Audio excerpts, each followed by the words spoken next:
മുഖ്യമന്ത്രി V D സതീശനെതിരെ രൂക്ഷ വിമർശനവുമായി CPM സംസ്ഥാന സെക്രട്ടറി MV ഗോവിന്ദൻ രംഗത്തെത്തി. പറയുന്ന കാര്യങ്ങളിൽ ഉറച്ചു നിൽക്കാത്ത ഇരട്ടത്താപ്പാണ് വി ഡി സതീശന്റെ മുഖമുദ്രയെന്ന് MV ഗോവിന്ദൻ ആരോപിച്ചു. PM ശ്രീ പദ്ധതി, കരിമണൽ ഖനനം, മദ്യനയം തുടങ്ങിയ എല്ലാ പ്രധാനപ്പെട്ട വിഷയങ്ങളിലും മുഖ്യമന്ത്രി ജനങ്ങളെ കബളിപ്പിക്കുന്ന നിലപാടാണ് സ്വീകരിക്കുന്നതെന്ന് അദ്ദേഹം കുറ്റപ്പെടുത്തി. കുട്ടനാട് MLAയോട് നിയമസഭയിൽ കാണിച്ച സമീപനം പോലും മുഖ്യമന്ത്രിയുടെ കാപട്യ രാഷ്ട്രീയത്തിന്റെ ഉദാഹരണമാണ് എന്നും MV ഗോവിന്ദൻ പറഞ്ഞു. UDF അധികാരത്തിലെത്തിയ ശേഷം മുൻപെടുത്ത നിലപാടുകളെല്ലാം വി ഡി സതീശൻ ഉപേക്ഷിച്ചുവെന്നും CPM സംസ്ഥാന സെക്രട്ടറി ആരോപിച്ചു. ഇടത് സർക്കാർ കൊണ്ടുവന്ന PM ശ്രീ പദ്ധതിയെ കടുത്ത ഭാഷയിൽ എതിർത്തവർ അധികാരത്തിലെത്തിയതോടെ അതേ പദ്ധതി നടപ്പാക്കുമെന്ന് പറയുന്നത് ഇരട്ടത്താപ്പാണ് എന്നാണ് വിമർശനം.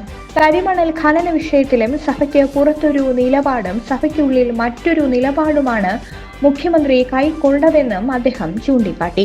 പുതിയ ബജറ്റിലൂടെ വൻകിട മദ്യശാലകൾക്ക് ഇളവുകൾ നൽകിയതായും ഇതുമൂലം ഖജനാവിന് 600 കോടിയോളം രൂപയുടെ നഷ്ടമുണ്ടായതായും ഗോവിന്ദൻ ആരോപിച്ചു.